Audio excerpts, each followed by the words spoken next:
오늘도 주일 예배에 오신 여러분들을 주님의 이름으로 환영합니다.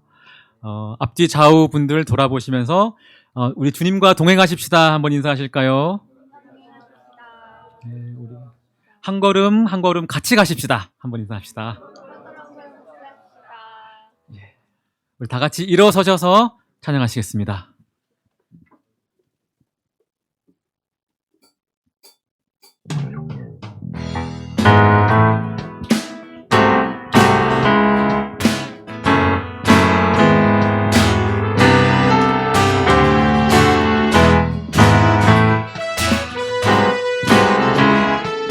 다 같이 율동으로 혹은 박수로 다 같이 찬양하겠습니다. 주와 같이 길 가는 것, 주와 같이 길 가는 것 즐거운 일 아닌가. 우리 주님 걸어가신 발자취를 다시 한번 주와 같이 길 가는 것 즐거운 일 아닌가. 우리 주님 걸어가신 발자취를 한 걸음 한 걸음 주 예수와 함께 날마다 우리는 걷겠네. 우리 주님과 동행하시는 것이 여러분에게 기쁨이 되십니까? 우리 어린아이처럼 우리의 믿음은 연약하지만 한 걸음씩 그리고 날마다 그 좁은 길을 걸어가는 그 마음을 사모하면서 이 시간 다시 찬양하시겠습니다. 어린아이 같은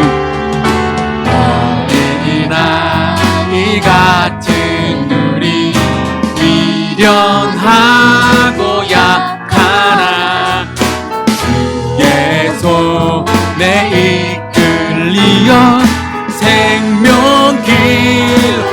다시 한번 어린아이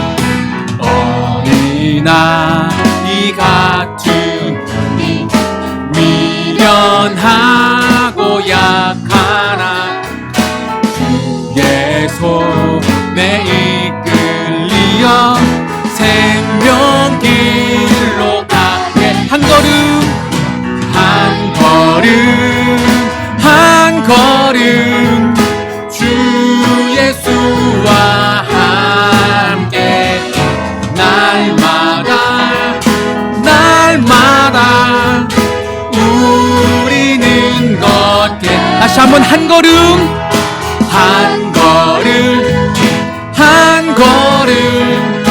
주 예수와 함께 날마다 우리는 다시 한번 한 걸음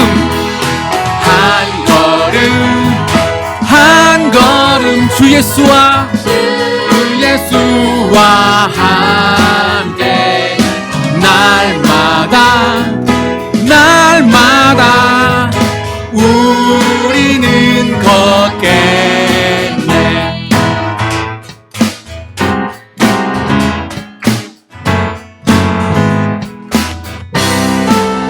할렐루야. 주님께 영광의 박수를 돌리겠습니다.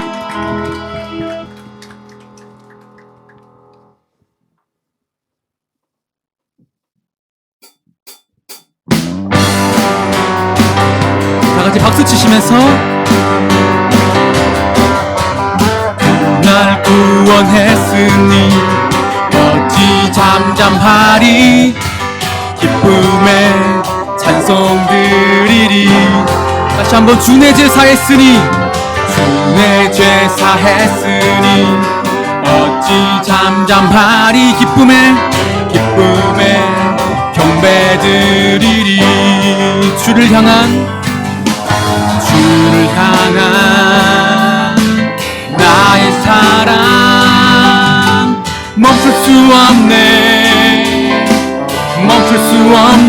주를 향한 나의 열정 멈출 수 없네. 멈출 수 없네.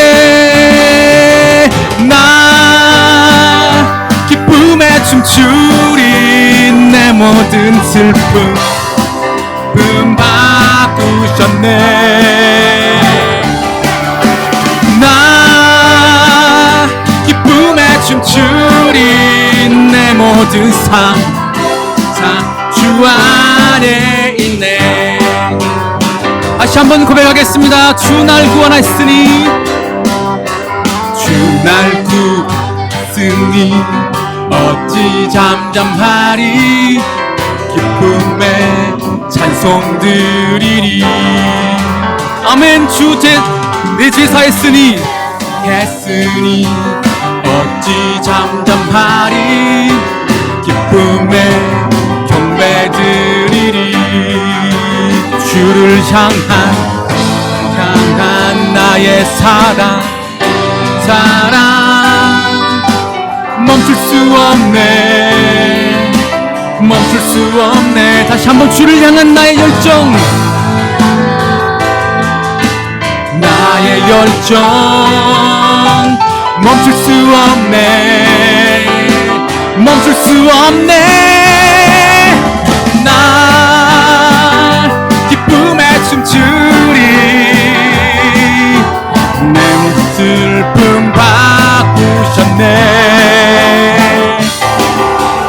나 기쁨에 춤추리. 모든 삶 주 안에 있네. 나 기쁨에 춤추리. 나 기쁨에 춤추리. 내 모든 슬픔 바꾸셨네. 아멘. 나 기쁨에 춤추리. 모든 삶 주와. 다시 한번 고백합시다. 나 기쁨에 춤추리. 나 기쁨에 춤추. 나의 모든 슬픔을 바꾸신 주님, 모든 슬픔 바꾸셨네. 이 시간 우리의 목소리 높여 찬양합니다. 나 기쁨에 춤추리. 내 모든 삶 주 안에 있네. 주를 향한 나의 사랑 멈출 수 없네. 멈출 수 없습니다. 멈출 수 없네. 주를 향한 나의 열정 멈출 수 없네. 멈출 수 없네. 나 꿈에 춤추리. 모든 슬픔 바꾸셨네. 나 기쁨에 춤추리. 내 모든 삶 다 주 안에 있네. 나 기쁨에 춤추리. 나 기쁨에 춤추리. 아멘 아멘. 슬픔 바꾸셨네. 나 기쁨에 춤추리. 모든 삶 주 안에 있네. 할렐루야. 주님을 찬양합니다. 주님께 영광의 박수를 올려드리길 원합니다. 아멘. 다 같이 자리에 앉으셔서 계속 찬양하시겠습니다.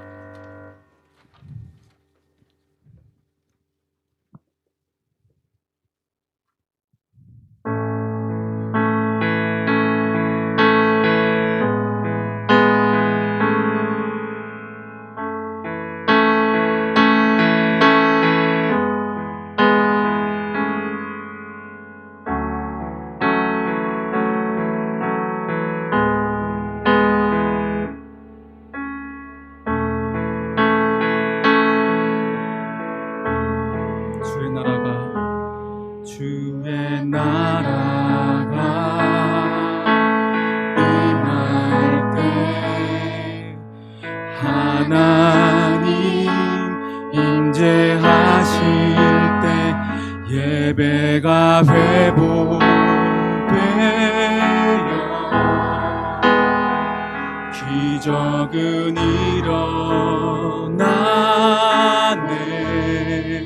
전능하신 주, 하신 주, 영원하신 능력의 통치자, 자유가 선포되어 주 백성 돌아오네. 하나님 나라, 하나님 나라 임하소서.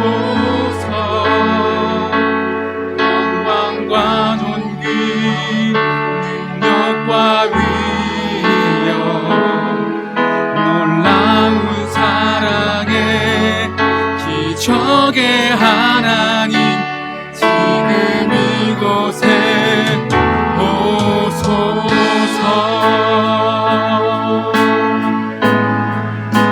하나님, 우리 가운데 임재하셔서 우리의 예배가 회복되기를 소원합니다. 우리 가운데 자유가 선포되기를 소망합니다.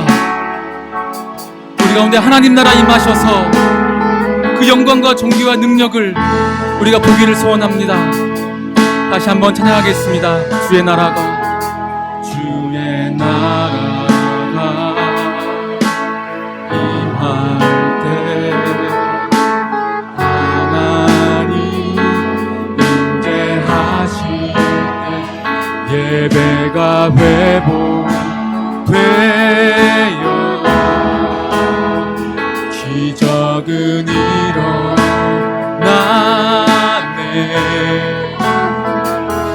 전능하신 주, 영원하신 능력의 통치, 자유가 선포되어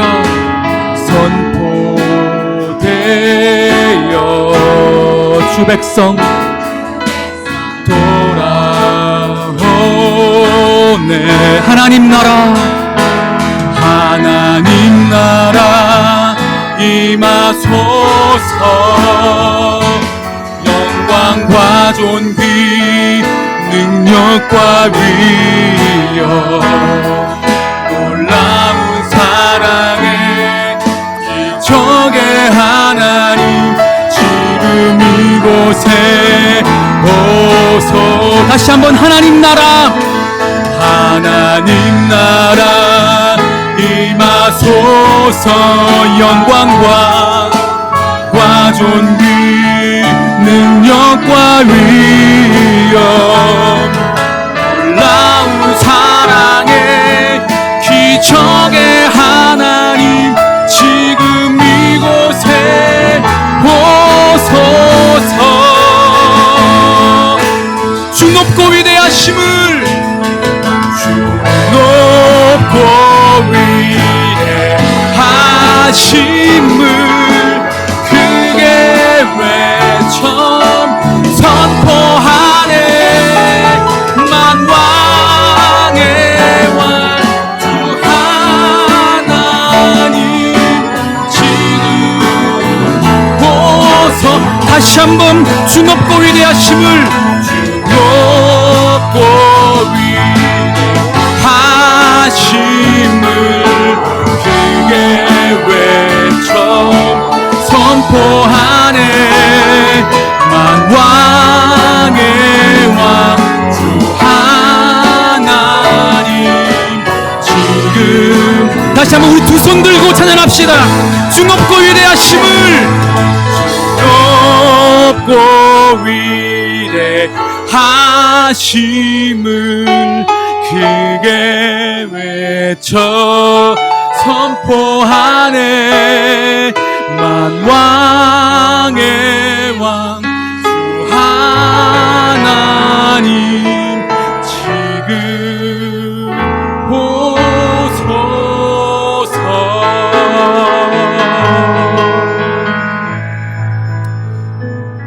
아멘.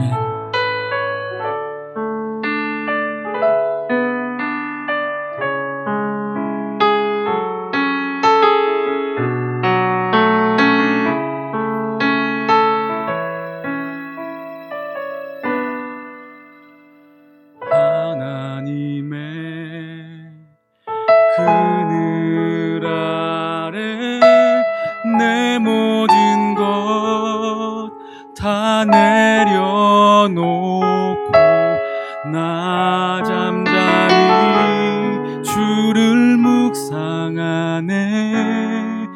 그 놀라우신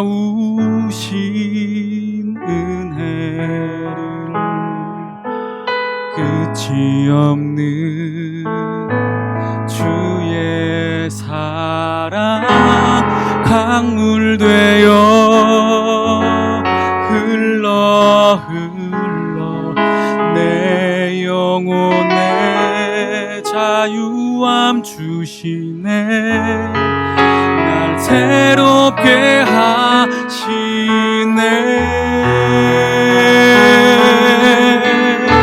하나님 사랑, 하나님 사랑,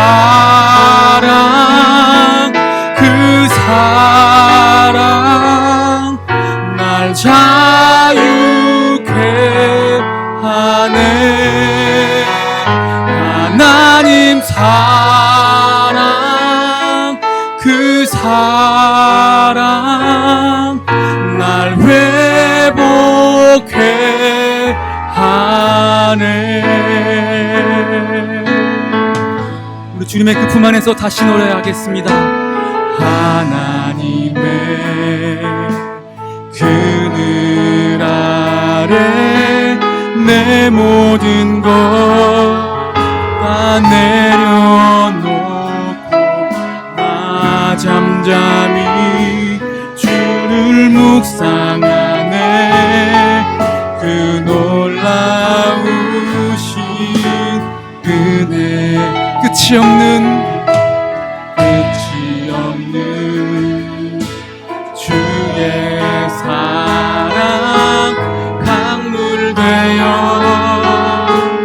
흘러 내 영혼에 자유함 주시네. 날 새롭게 하시네. 우리 함께 그 사랑을 노래합시다. 하나님 사랑, 하나님 사랑, 그 사랑 날 자유케 하네.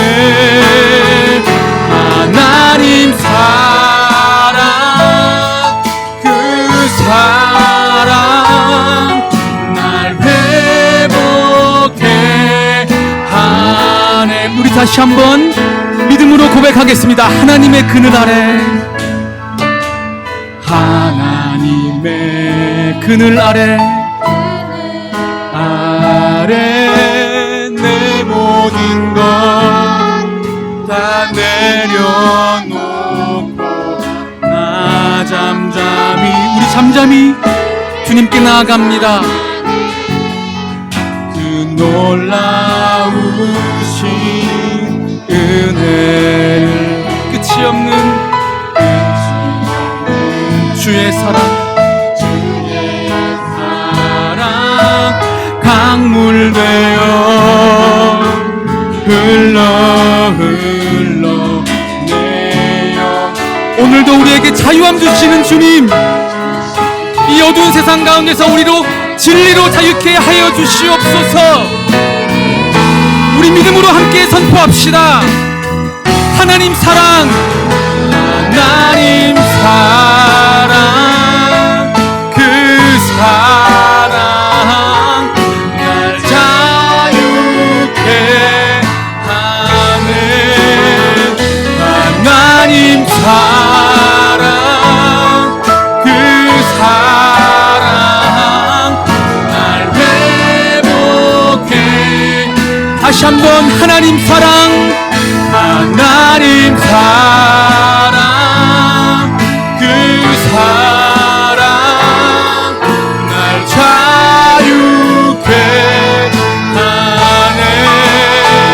하나님 사랑, 그 사랑 날 회복해. 다시 한번 하나님 사랑, 하나님 사랑, 그 사랑 날 자유케 하네 하나님 사랑 그 사랑 날 회복해 하네 하나님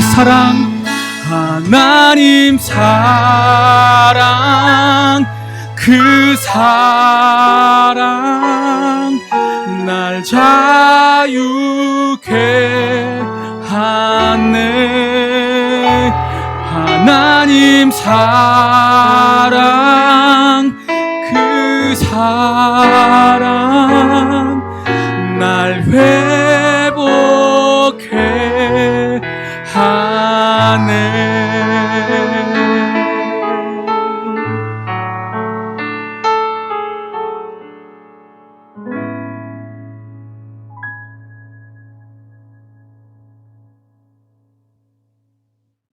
하나님 아버지 감사합니다. 비록 다 함께 모여서 예배드리지 못하지만 순으로 모여서 또는 각자의 처소에서 하나님을 찬양하고 예배할 수 있게 허락해 주심에 감사드립니다.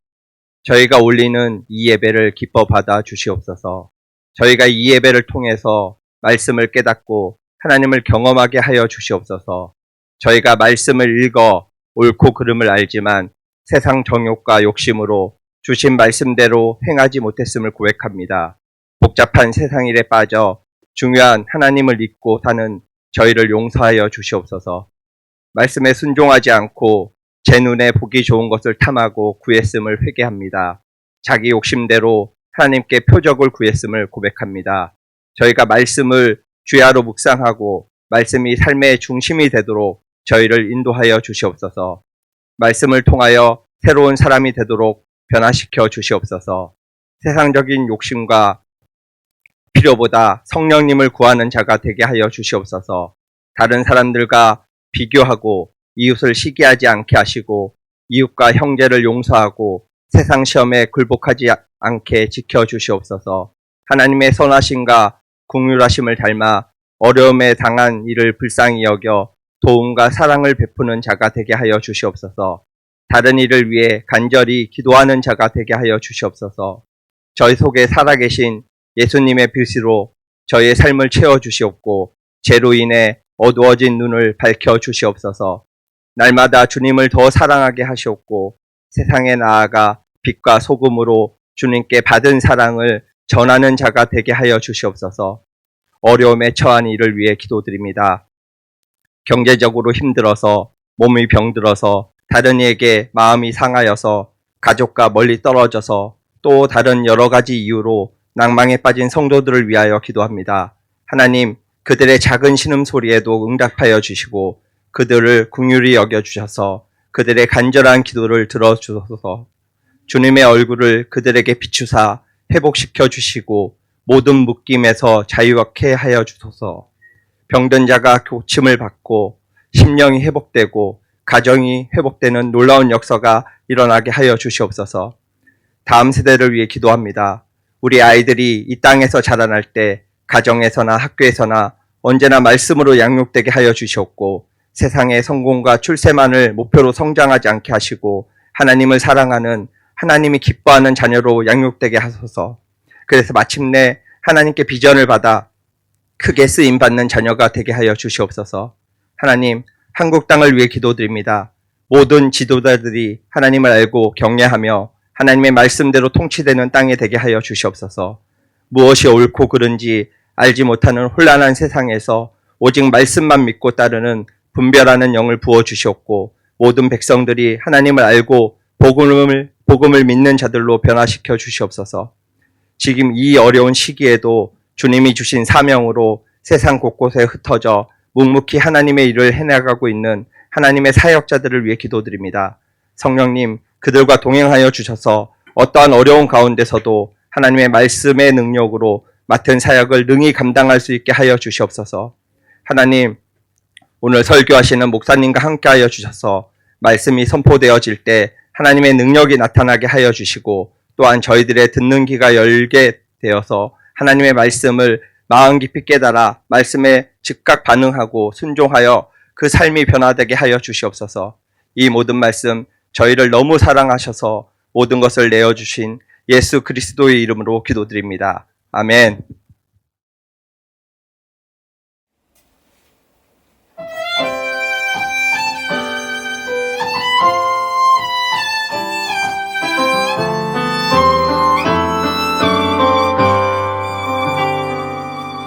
여호와는 너에게 복을 주시기를 원하며 너를 지키시기를 원하시며 여호와는 그의 얼굴을 너를 향하여 드사 은혜와 평강 주시기 원하노라.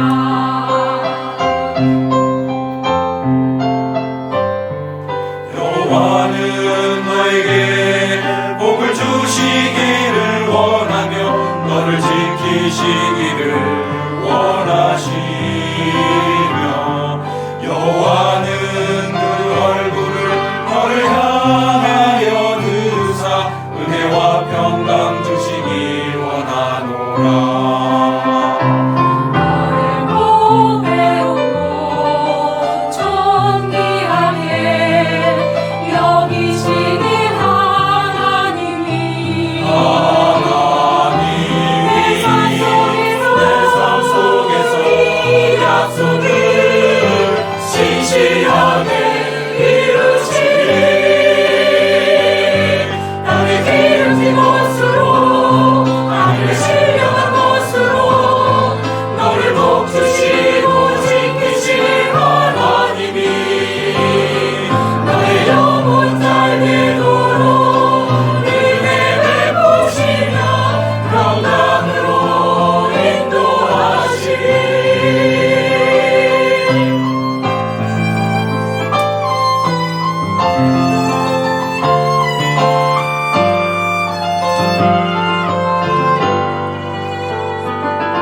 여호와는 너에게 복을 주시기를 원하며 너를 지키시기를 원하시며 여호와는 그 얼굴을 너를 향하여 드사 은혜와 평강 주시기 원하노라. 너를 보배롭고 존귀하게 여기시는 하나님이 내 삶 속에서 이 약속을 진실하게 이루시리. 땅에 기름진 곳으로 하늘의 신령한 곳으로 너를 복주시고 지키실 하나님이 너의 영혼 살리도록 은혜 베푸시며 평강으로 인도하시리. 평강으로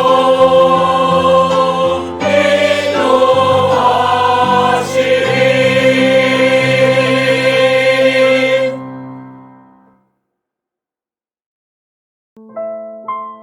아멘. 평강의 하나님께서 여러분과 함께 하십니다. 예배에 참여하시는 모든 성도님들을 예수님 이름으로 축복합니다. 우리 서로 돌아보면서 인사하겠습니다. 세상의 소금과 빛이 되십시오. 네, 우리 한 번 더 인사할 때 성령 충만하십시오 인사하겠습니다. 아멘. 우리 손 내밀어서 서로를 축복하며 찬양하겠습니다.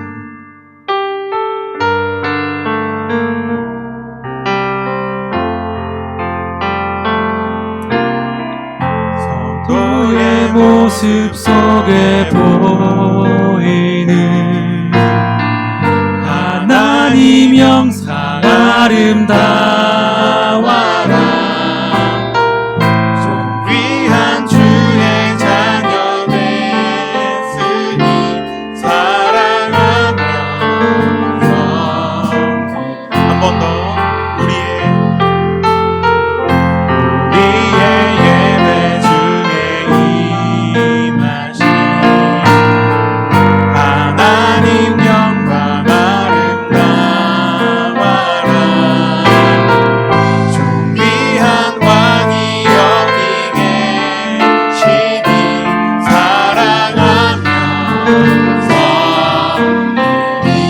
박수로 서로를 격려하겠습니다.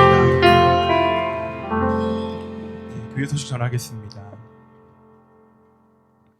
네, 예배에 참여하신 모든 성도님들을 환영하고 축복합니다. 옆에 있는 QR코드를 스캔하시면 등록과 함께 교회 안내를 도와드리도록 하겠습니다.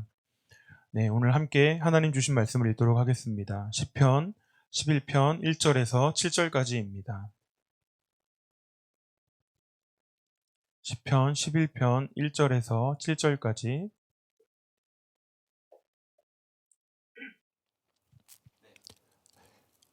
함께 말씀 읽겠습니다.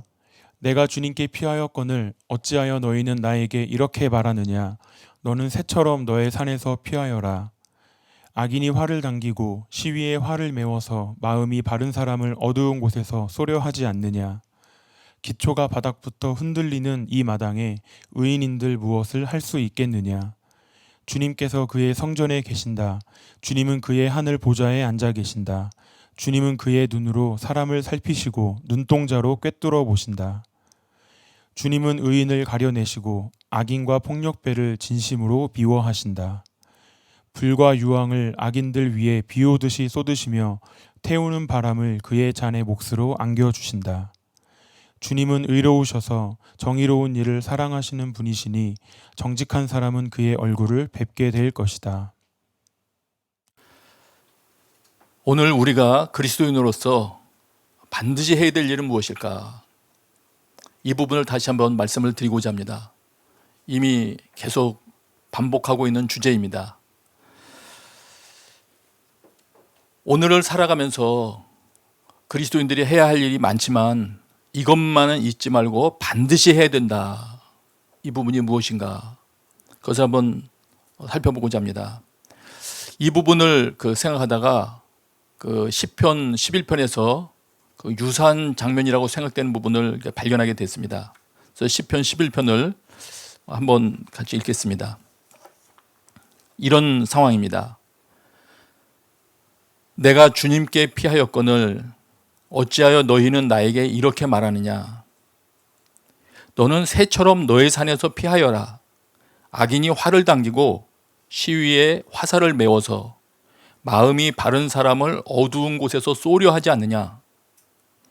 기초가 바닥부터 흔들리는 이 마당에 의인인들 무엇을 할 수 있겠는가.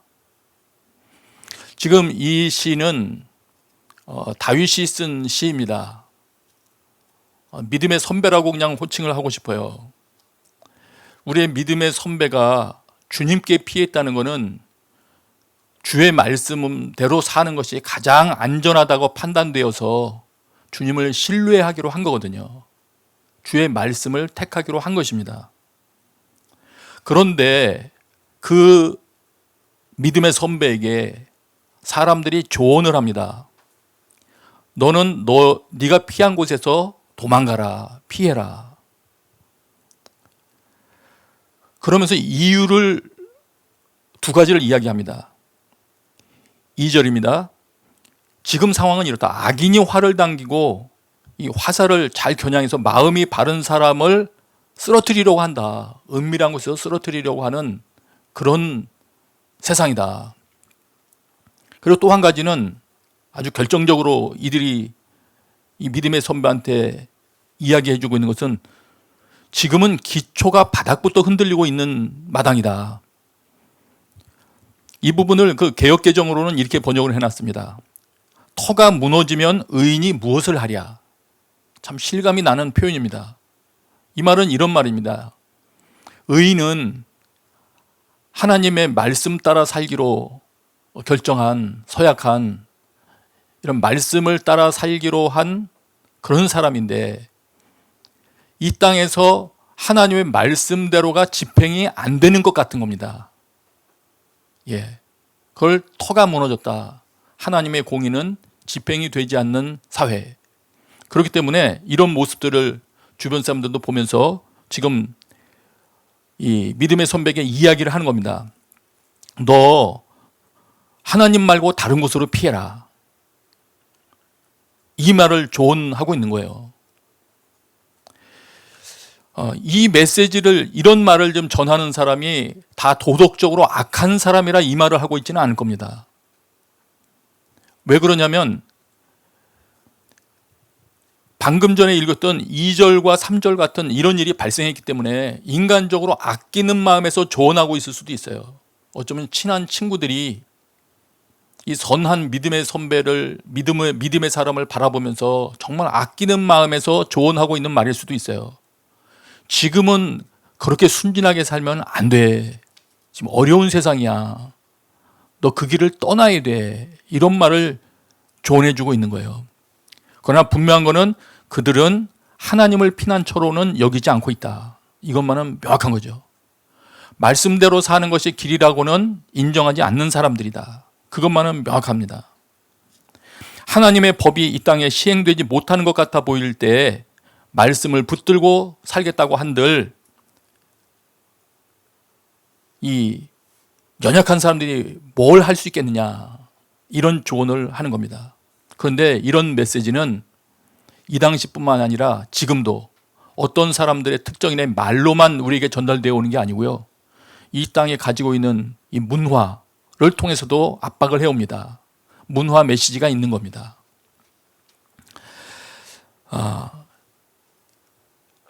이 시대도 이와 유사하다고 생각이 되었습니다. 이 시대는 어떤 시대라고 우리가 또 한번 생각을 해볼 수 있을까? 이 믿음의 선배가 고민했던 것처럼 선한 그런 믿음의 양심을 가지고는 참 살기가 점점 어려워지는 것 같습니다.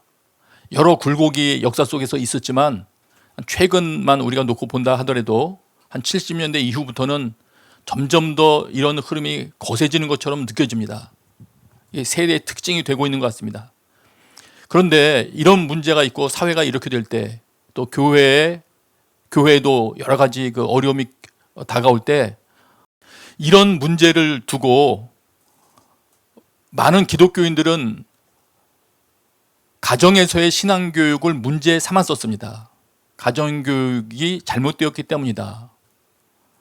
그런데 그렇다는 건 그 가정교육의 부실도 뭐 맞긴 맞습니다. 또 교회에서도 많은 부분을 공교육에 양보했기 때문인 것도, 그런 탓도 있는 건 분명합니다. 그러나 오늘 드리고 싶은 말은 우리가 주의해야 할 주목해야 할 부분은 이런 것입니다. 그 부분은 생명의 삶 179페이지에 보니까 잘 나와 있어요. 생명의 삶 지난달 거예요. 179페이지 보면 거기 세계관에 관련된 어떤 교수님의 글이 나와 있는데 거기에 이런 글이 있습니다. 자녀는 성장하면서 사회생활에 필요한 규범이나 지식, 가치 등을 학습하는 과정, 곧 사회화를 거치게 된다. 이렇게 사회화를 이야기하시면서 대체로 어린이집이나 유치원 및 초, 중, 고등학교 교육을 통해 교사와 친구를 통해 영향을 받으면서 부모가 인식하지 못하는 사이에 자신만의 세계관을 형성해 간다. 이게 맞는 말이죠. 공교육의 내용은, 제 눈을 끈 부분은 이 부분이었어요. 공교육의 내용은 무신론적 인본주의를 근간으로 한다. 그래서 충실하게 공교육을 마치면 자연스럽게 인간 중심의 무신론자가 되는 것이 현실이다. 이 교수님이 이렇게 글을 쓰셨더라고요. 이 부분에서 우리는 분명한 하나 얻을 수 있습니다. 힌트를 얻을 수 있습니다. 우리가 크리스찬으로서 가정교육을 잘 못한, 좀 가정교육에서 부실했던 그 부분도 있지만 그래도 많은 노력을 투자하는 사람들도 많았음에도 불구하고 어려움을 겪는 이유 중에 하나는 이런 식으로 표현할 수 있을 것 같아요. 공교육이 힘이 더 강하기 때문이다. 사회의 문화 압력이 더 거세어지고 있기 때문이다. 이렇게 말할 수 있을 것 같아요. 그러면 이미 이 힘을 많이 얻은 이 공교육과 문화가 지금 추구하는 방향이 뭐냐? 이 교수님이 쓴 글에서는 인간 중심의 무신론, 이렇게 표현을 했는데 이렇게 말할 수 있습니다. 이런 교육의 목표는 하나님과의 단절, 그리고 하나님의 가르침인 성경과의 단절을 목표로 하여 움직여 나가고 있다는 사실입니다. 내용상으로는 그렇게 됩니다. 그래서 우리는 이 부분을 좀 주목했으면 좋겠어요. 우리 가정교육 이런 거 잘못하고 저런 거 잘못하고만 생각할 게 아니고 아, 지금 사회가 이렇구나. 그 공교육이 가지고 있는 어떤 힘이 있구나. 그리고 사회 문화가 엄청난 힘을 가지고 있구나. 이거를 우리가 의식을 해야 우리가 합당한 대처를 하게 될 것입니다. 그리고 우리가 어떻게 어느 부분에 더 투자하여야 할 것인지도 알게 될 것입니다. 자, 그러면 이와 같은 이런 것을 우리가 알았다면 그럼 우리는 어떻게 해야 될 것이냐? 이 시대를 어떻게 대처해야 될 것이냐? 내 산으로 도망하라. 하나님 말고 다른 곳으로 피해라. 이런 주변의 조언에 대해서 믿음의 선배는 이렇게 답합니다. 시편 11편 4절입니다. 주님께서 그의 성전에 계신다. 주님은 그의 하늘 보좌에 앉아 계신다. 말하자면 아니라는 거죠. 여전히 통치의 최종 결정권자는 하나님이시다. 다스리는 분은 하나님이시다. 이렇게 말하면서 5절 6절에 하나님은 이런 분이시다. 의인을 가려내시고 악인과 폭력배는 미워하시고 악인들은 벌하시는 분이시다라는 걸 말하면서 그 이유를 7절에 이렇게 말합니다. 이런 믿음이 있는 거예요.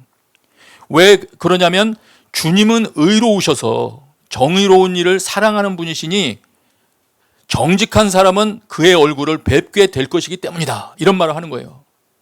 하나님은 그런 분은 아니시다. 하나님은 의로우시고 정의로운 일을 사랑하는 분이시기 때문에 정직한 사람이 마침내 주님의 얼굴을 뵌다. 말하자면 마침내는 승리할 거라는 것이죠. 이 믿음이 있는 것입니다. 하나님께 뿌리를 내는 것을 조금도 철수하지 않는 믿음이 바로 그런 조언들을 이겨내는 믿음이 되는 것입니다. 여기에서 우리가 대안을 찾을 수 있는 것이에요. 조금 더 말씀드릴게요. 시편 16편 1절에는 또 이렇게 이야기합니다. 하나님 나를 지켜주십시오. 내가 주님께로 피합니다. 이건 달리 번역하면 이런 말입니다. 시편 기자가 기도를 하는데 하나님 나를 보호해 주십시오. 하나님 앞에 간절히 호소를 합니다. 어려운 환경 중에 주님 나를 좀 보호해 주십시오. 이 기도를 드리는 것이죠.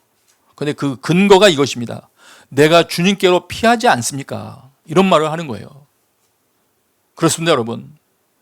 환난 날에 담대하게 하나님 앞에 보호 요청을 할 수 있으려면 평소에 늘 하나님의 말씀이 옳다고 판단하고 하나님을 신뢰하는 그 믿음이 있을 때 이 담대한 기도가 또 나오는 것입니다. 저는 여러분들 가운데 이런 담대함이 하나님을 신뢰함으로부터 나올 수 있게 되시길 바랍니다. 이럴 때 도우심을 요청하는 그 기도가 우리의 삶과 걸맞는 그런 모습이 될 것입니다. 이렇게 본다면 좀 전에 앞부분에서 봤던 피하라고 조언했던 사람들의 이 말은 이 믿음의 사람에게는 해당되지 않는 말이었습니다. 어떤 말이냐고요? 11장 3절에 기초가 바닥부터 흔들리는 이 마당에 의인들 무엇을 할 수 있겠는가? 사회의 현실만 본다면, 하나님의 법대로 움직여지지 않는 사회만 본다면 이 말은 맞는 말이 될 수 있지만 진정으로 하나님을 신뢰하는 자에게는 하나님 자체가 기초이시기 때문이네. 하나님은 흔들리지 않으시는 분이기 때문에 이 말은 안 맞습니다. 저는 오늘 예배하는 여러분들이 여러분의 기초를 견고한 하나님 위에 세워서 어떤 어려움이 다가와도 조금 더 흔들리지 않게 되시길 바랍니다. 네. 시편 11편에 나왔던 주변 사람들의 이런 조언들이 점점 충만해지는 시기,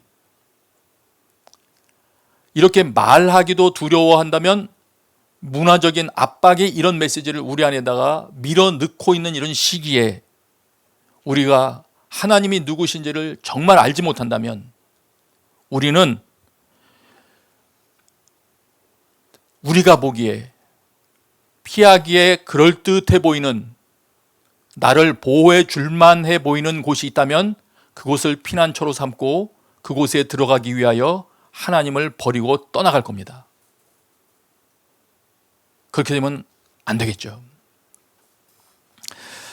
그러면 이와 같은 이 시편 11편의 우리 믿음의 선배의 대응을 오늘 우리 삶에는 어떻게 적용하면 좋을까? 이런 상황 가운데 이 방금 우리가 보았던 믿음의 사람의 태도를 우리 삶에 옮긴다면 우리는 구체적으로는 뭘 해야 할까요? 우선 이거부터 설명을 해야 되겠습니다. 성경은 어떤 상황이 되었든지 그 상황에 대한 해답으로 복음 전파를 말씀을 하시더라고요. 이미 여러분 큐티할 때도 많이 들으셨죠? 너는 복음을 전파라. 또 때를 얻든지 못 얻든지 말씀은 선포하라. 많이 들으셨죠? 이상하게도 하나님은 답을 그거로 주십니다. 이 복음 전파는 가르침과 신앙 전수가 포함된 것 아니겠습니까? 이거를 염두에 두면서 오늘 이 11편 4절에서 7절의 적용도 보면 동일한 맥락일 수 있습니다. 왜냐하면 하나님을 알아야 견고하게 뿌리를 내릴 수 있었기 때문에 이 시편의 믿음의 사람의 태도를 우리 시대에도 우리도 적용할 수 있으려면 우리도 그 하나님을 알아야 할 뿐 아니라 우리 자녀들에게 하나님을 알게 해야 됩니다. 그리고 주변 사람들에게도 하나님을 알게 하는 일이 필요한 것입니다.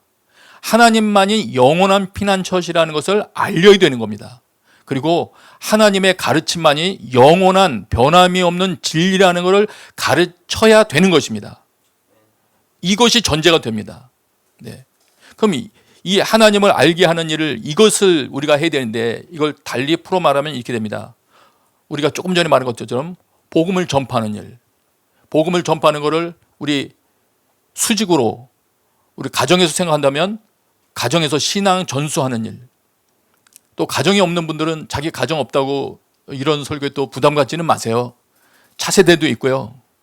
그런 분들은 더 열심히 복음을 전파하는 일을 하시면 되겠습니다. 복음 전파와 신앙 전수, 가정 내에서의 신앙 전수, 이것을 통해서 하나님을 알게 하는 일이 있어야 되는 것이죠. 믿음의 사람들을 만들기 위해서는요. 그러면 이 내용은 또 뭐하고 일맥상통하냐면 복음 전파나 가정교육은 성경과는 떨어질 수 없는 것입니다. 복음 전파도 이렇게 이야기했지 않습니까? 고린도전서에서 바울이 복음을 전할 때 성경대로 그리스도께서 우리 죄를 위하여 죽으시고 장사 지낸 바 되셨다가 성경대로 사흘 만에 다시 살아나셨다. 성경대로 복음 전파에 있어서도 성경대로를 떠날 수가 없습니다. 신앙 전수에 있어서도 성경이 얼마나 중요한지, 이 하나님 이야기가 담겨있는 이 성경 내용이 얼마나 중요한지 가르치는 것을 떠날 수가 없는 겁니다. 그러므로 이거를 이렇게 표현할 수도 있습니다. 오늘 이 시대에 우리가 염두에 두고 해야 될 것은 무엇이냐? 공교육이 엄청난 힘을 가졌고 이 문화도 상당한 힘을 가졌다는 걸 우리가 인식하면서, 그러므로 더더욱이 그 가운데서 자라나야 할 우리 자녀들과 우리들과 또 사람들에 대해서 강력하게 하나님의 말씀이 정말 참된 진리라는 것을 증거를 해야 되는 겁니다. 네. 특별히 우리 자녀들에게. 그런데 우리들은 종종, 우리 그리스도인들은 신앙인의 삶과 이 복음 전파와 신앙 전수의 일을 별개로 생각하는 경향이 있는 것 같습니다. 내가 예수님을 믿고 싫어하지 않으면 그런 상태에서 교회 생활하면서 살면 신앙생활로서는 충분한 것이고, 특별히 복음 전파나 신앙 전수 같은 것은 열심히 있는 자가 하는 행동이다, 이런 식으로 구분해서 생각하는 것 같아요. 오늘 제가 전해드리고 싶은 말씀은 그것입니다. 그게 아니라는 겁니다. 성경을 보면 볼수록 그게 아니고 복음 전파와 신앙 전수가 이게 기본이다. 이거를 기본 삼지 않으면 우리 자녀들이 이 세대를 이겨낼 수가 없다. 점점 더 강력해지고 있고 점점 더 하나님으로부터 멀어지게 만들려는 이 세대의 힘을 능가할 수가 없다. 이것을 말씀드리는 것입니다. 그리고 믿었으니까 됐고 나는 복음 전파나 내 가정에서의 신앙 전수 거기는 관심이 없다라고 생각한다면 그거는 불순종이라는 걸 우리 또 생각을 해야 됩니다. 명백한 불순종입니다. 성경을 순종하기로 결심하고 창세기부터 계시록까지 읽어 내려간다면 복음을 전하라는 명령과 신앙을 전수하라는 명령으로 가득 차 있다는 걸 보고 놀라지 않을 수가 없습니다. 그 명령은 피해갈 수가 없는 명령입니다. 여러 번 말씀드렸지 않습니까? 그리고 이 불순종이라는 것은 하나님으로부터 스스로를 단절시키는 결과를 낳는 행동입니다. 뿐만 아니라 사탄을 편드는 행동이라는 데에서 우리 놀라지 않을 수 없습니다. 엄청난 일인 것이죠. 오늘 이 부분에 대해서 새롭게 우리 눈이 열렸으면 좋겠습니다. 그리고 이 부분이 왜 중요한지 그 원리 하나는 짚고 넘어갔으면 좋겠습니다. 생명의 삶 지난달 거 26페이지입니다. 그곳에 가정예배와 관련된 특집이 기록되어 있어요. 거기에 이런 말씀이 기록되어 있습니다. 아담의 가정을 지금 설명하면서 한 말이에요. 아담의 가정은 하나님께 받은 에덴 동산의 그 많은 유익을 한순간에 상실하고 말았다. 성경은 이를 두고 아담과 하와가 하나님 말씀에 순종하지 않고 자신들 눈에 보기 좋은 대로 선택했기 때문이라고 엄중히 말한다. 눈여겨보아야 될 부분입니다. 네. 말씀을 떠나면 모든 것을 상실합니다. 이 영적인 원리를 알아야 됩니다. 잊지 말아야 됩니다. 이 습관이 예레미야서에까지 그대로 이어져 있습니다. 예레미야 2장 13절에 보면 한탄하시면서 선지자가 하는 말이 나옵니다. 내 백성이 두 가지 악을 행하였나니 곧 그들이 생수의 근원되는 나를 버린 것과 하나님을 버렸대요. 스스로. 우리도 스스로 하나님을 버릴 수 있다는 걸 여러분 이해해야 됩니다. 아담이 하나님의 말씀을 스스로 어긴 것입니다. 그 다음에 스스로 웅덩이를 판 것인데 그것은 그 물을 가두지 못할 터진 웅덩이들이니라. 생수의 근원인 하나님은 버려버리고 스스로 하나님과의 관계는 끌어버리고 스스로 자기가 무언가를 저장할 자기 그릇을 키울 웅덩이를 판 것이 그것이 악한 일이라고 하십니다. 우리 이렇게 될 수 있습니다. 하나님을 무가치하게 여기고 하나님의 말씀을 시대에 뒤떨어진 이야기로 여기서 하나님의 말씀으로부터는 멀어진다면 스스로 하나님을 버리는 일이고요. 그 외에 도움이 될까 싶어서 자신을 키우기 위하여 다른 것을 따라간다면 그거는 스스로, 다시 말할게요, 하나님을 버리고 다른 것을 추구하면 안 됩니다. 네. 하나님 안에서 하나님께서 주시는 은혜 가운데 다른 것을 할 경우에는 하나님이 그 모든 것들을 활용할 수 있는 지혜도 주시고 그것을 쌓을 수 있게 해주시지만 하나님을 버리면 터진 웅덩이가 되는 것입니다. 이걸 잊어버리면 안 됩니다. 놀랍게도 하나님을 소중히 여기는 이 의식이 흐려지면 사람들은 본능적으로 자신의 부족함 때문에 불안을 느끼기 시작합니다. 자신에 대해서 만족을 할 수 없게 되고요. 주변 사람들의 성장에 놀라서 경쟁하지 않을 수 없습니다. 다툴 수밖에 없고 그러다 마침내 이상한 일도 발생합니다. 사무엘상에서 발견하는 거는요, 엉뚱한 통치자를 구하더라고요. 하나님을 버리면, 하나님을 점점 잊기 시작하면 사람들의 사고가 점점 이상해져서 그 결말이 어떻게 된다는 경고를 해줘도 이상한 통치자를 선택을 합니다. 성경의 가르침이에요. 그래서 어떻게 됩니까? 결국은 그 통치자의 악한 통치 하에서 고통을 당하게 됩니다. 자유를 빼앗깁니다. 더 자유로워지고자 원하지만 자유가 상실되는 일을 당하고 맙니다.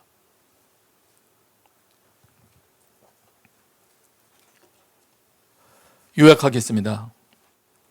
그러므로 이런 악한 일들이 이미 진행되고 있는 시대를 우리가 지나가고 있기 때문에 우리가 해야 할 가장 중요한 일은, 우리도 마찬가지지만 우리 자녀들을 하나님께 뿌리내리게 하는 일에 집중해야 되는 것입니다.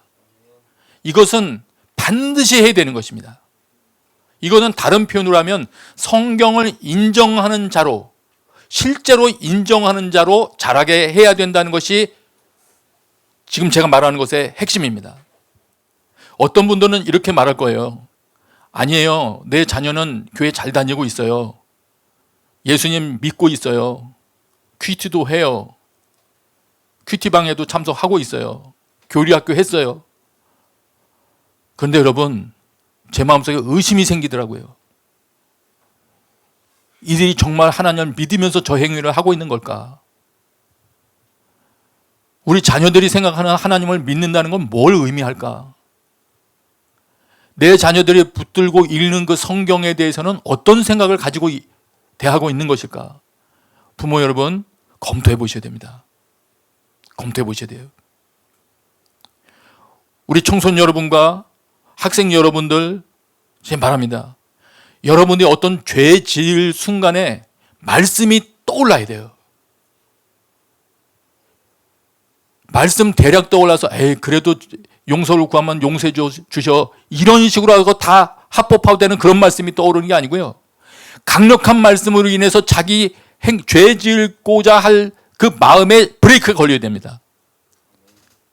여러분, 결혼 전에 함께 살아봐야 된다고 하는 미디어의 말들이 옳다고 생각되고 있다면, 그 말이 은연중에 받아들여지고 있다면 그 말 자체를 성경을 통해서 검증을 해야 돼요. 혼전에 동거해도 좋다고 판단되는 사람이 있다면 하나님의 말씀이 그 순간에 강력하게 여러분에게 떠오르기를 기도해야 돼요. 저는 우리 부모님들께 권하고 싶어요. 우리 세대가 정말 기도를 해야 되겠습니다. 우리 자녀들이 죄 지을 만한 순간순간에 강력하게 하나님의 말씀이 떠올라서 죄를 행동에 옮기지 않게 해주십시오. 적어도 죄를 행동에 옮기지 않아서 죄로부터 벗어나게 해주십시오. 죄를 범하고 싶은 강력한 욕심에 이끌리다 가도 하나님의 말씀이 떠오를 때 당장 그 자리를 떠날 수 있는 그런 강력한 담담을 허락해 주십시오. 이건 우리가 기도해야 될 부분입니다. 술 파티 현장, 각종 범죄 현장, 더 길게 나열하지는 않겠습니다.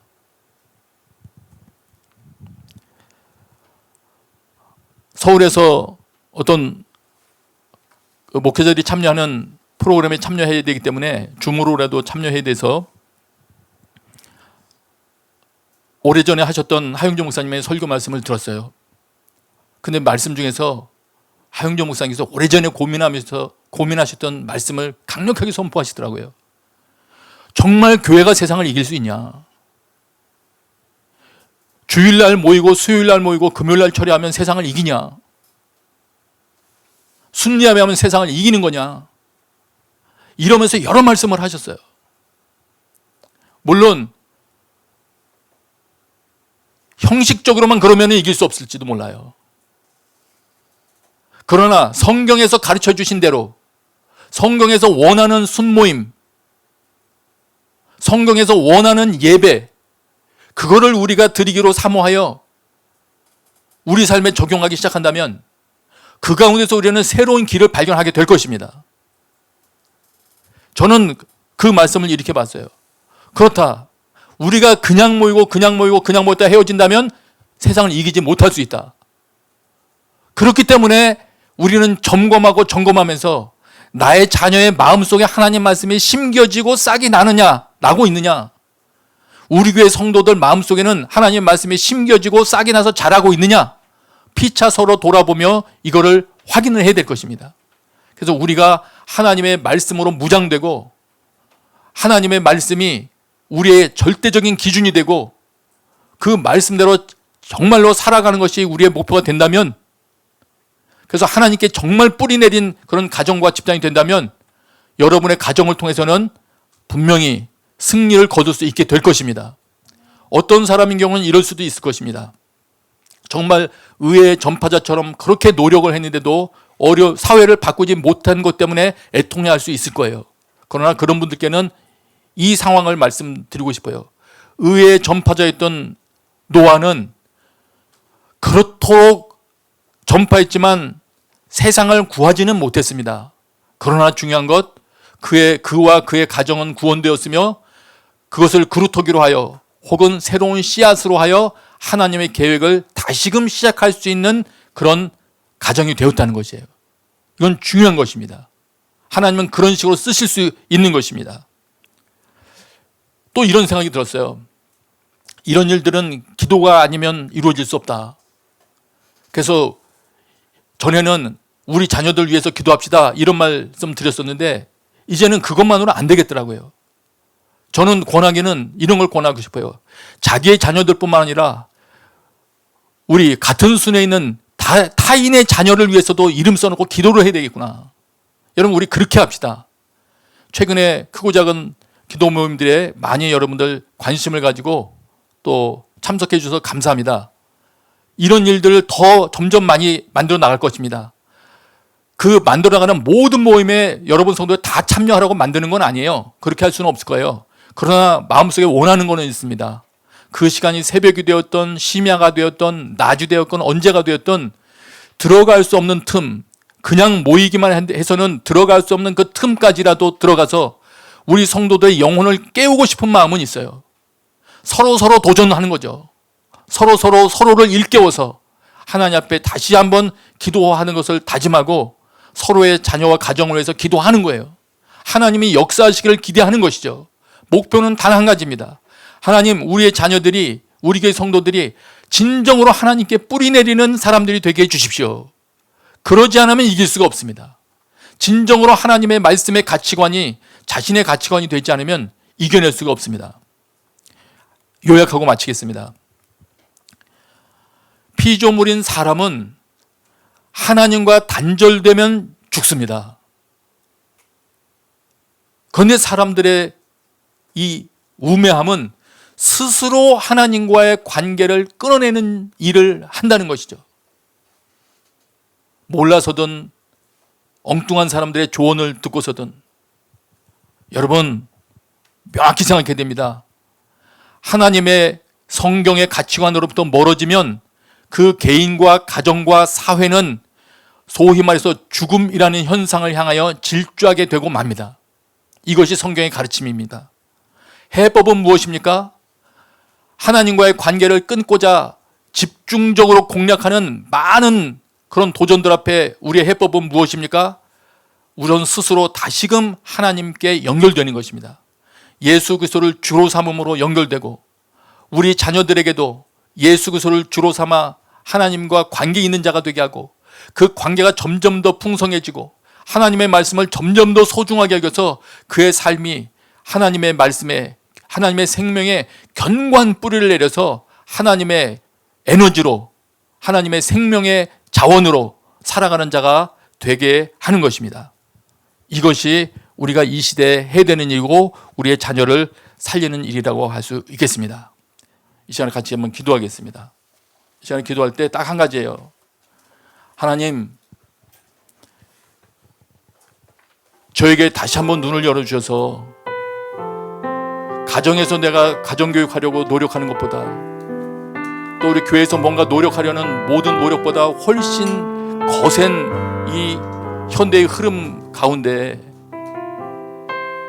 우리는 그 모든 것보다 가장 강력한 분은 하나님 밖에는 안 계시다는 걸 알고 하나님 안으로 피하오니 주여 우리를 보호하여 주시옵소서.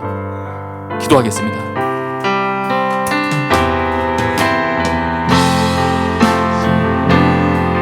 주가 일하시네 주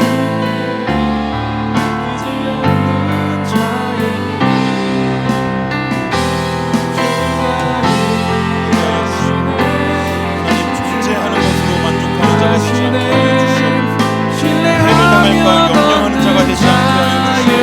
더럽고 악한 세대 가운데 하나님의 주가 일하시네 주의 말씀을 전하는 자로 이 땅 가운데 주께 주님 축복해 바뀌지 않는 자에게 시대 가운데 살아갈 때 주가 일하시네 주가 일하시네 신뢰하며 걷는 자에게 주의 말씀 붙들고 순종할 때 우리의 삶을 온전케 하시는 그 주님을 온전히 경험하게 하여 주시옵소서. 오늘 겸손히 하나님의 도우심을 구하며 기도합니다. 주님 우리와 함께 하여 주시고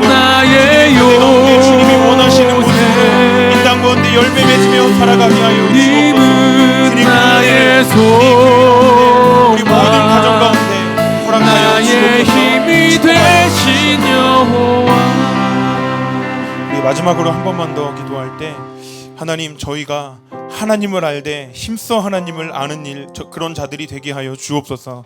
하나님, 저희들의 가정이 하나님 그 일을 자녀들에게 전수할 수 있는 그런 가정 되게 하여 주시고, 하나님을 아는 일에 총력을 동원하는 가정 될 수 있도록 주님 인도하여 주옵소서. 그렇게 헌신하며 나아갈 때 거룩하신 성령 하나님 역사하여 주시옵고, 주의 말씀을 깨닫는 일들이 저희와 저희들의 자녀 세대 가운데 일어나게 하여 주옵소서. 시간 다 같이 다시 한번 통성으로 기도하도록 하겠습니다. 그렇습니다. 하나님, 우리가 온 마음을 다하여 이 일을 이뤄내기를 원합니다. 하나님을 알되 힘써 알라 하셨사오니 하나님, 지금 수준에서 적당히 멈춰서지 않게 하여 주시고, 하나님 우리에게 주신 모든 자원들을 동원하여 시간과 경제력과 힘과 건강을 다해 하나님을 아는 일에 힘을 내게 하여 주시고, 주의 말씀이 열매 맺는 일에 힘을 내는 자를 되게 하여 주옵소서. 주님, 우리들의 가정에게 주신 모든 경제적인 여유와 모든 건강과 힘을 다하여서 하나님을 아는 일에 힘을 동원하게 하여 주시옵고, 우리에게 주신 모든 것을 동원하여서 하나님을 알며 주의 말씀에 열매 맺는 그 일이 우리 가정 가운데 일어나게 하여 주옵소서. 주님, 매일 우리들의 가정 가운데 주의 말씀이 열매 맺어 순종하는 일들이 간증되게 하여 주시옵고, 우리 부모 세대들로부터 시작하여서 주의 말씀에 순종하여 죄에서 떠나게 하여 주시옵고, 악한 습관에서 떠나게 하여 주시옵고, 주의 말씀에 순종하여 주님 악한 모든 자리에서부터 일어나 하나님 기뻐하시는 자리, 말씀에 순종하는 자리, 주의 말씀이 열매 맺는 그 자리로 이동할 수 있는 일들이 주님 우리 부모로부터 자녀 모든 세대에게까지 그 일이 일어나게 하여 주옵소서. 거룩하신 성령 하나님, 우리를 불쌍히 여겨주셔서 하나님 순종하며 나아갈 때 아버지, 우리가 정교하게 하나님 말씀 따라갈 수 있도록 말씀을 깨닫게 하여 주시옵고, 말씀을 순종하는 길이 어느 방향인지 구체적으로 알게 하여 주시옵소서. 특별히 모든 아버지들이 주의 말씀에 순종하며 따라갈 때 주님 가정을 믿음으로 세울 수 있는 지혜와 말씀이 주의 계시로 찾아오게 하여 주옵소서. 거룩하신 하나님, 우리를 불쌍히 여겨 주시옵소서. 좌우를 구분하지 못하고 보아도 보지 못하며 들어도 듣지 못하는 주님, 우리를 불쌍히 여겨 주셔서 주의 말씀 따라 순종할 때 정확한 방향을 따라갈 수 있도록 모든 아버지들이 깨어 일어나 기도하며 말씀 보며 순종할 때 하나님 온전히 하나님께로부터 내려오는 말씀 듣게 하시고 순종할 수 있는 힘과 용기도 허락하여 주옵소서. 하나님, 저희를 이 땅 가운데 이 시대에 허락해 이곳에 있을 수 있도록 허락해 주셔서 감사드립니다. 주의 말씀에 힘이 있다는 것을 저희들의 개인과 가정을 통하여서 세상 가운데 입증해 보일 수 있도록 말씀에 순종하는 자들로 살아가게 하여 주옵소서. 예수님의 이름으로 기도했습니다. 아멘. 함께 일어나서 봉헌 찬양하시겠습니다.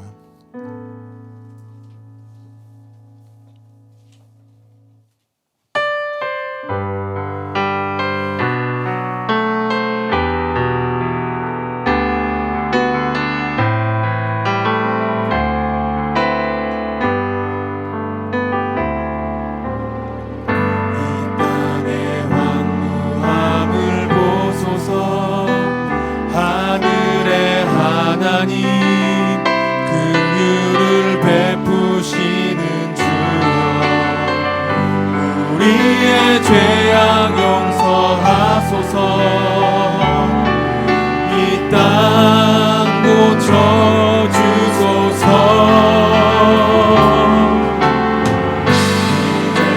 우리 모두 하나 되어 이 땅에 무너진 기초를 다시 쌓을 때 우리의 우상들을 태우시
아버지 하나님 감사합니다.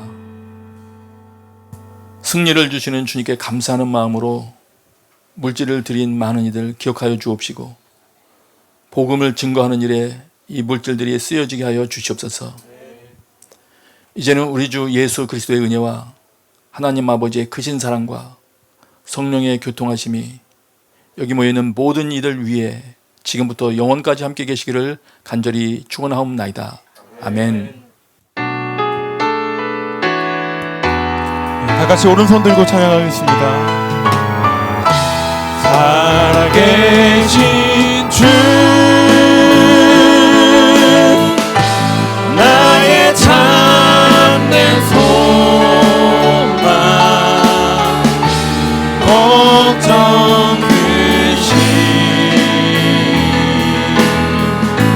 전혀 없네 사랑의 주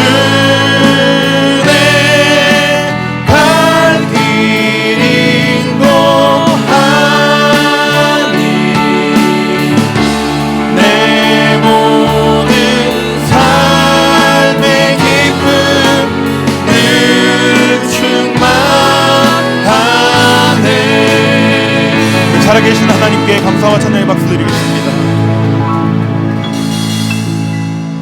예배를 마치겠습니다. 한 주간도 승리하고 평안하십시오.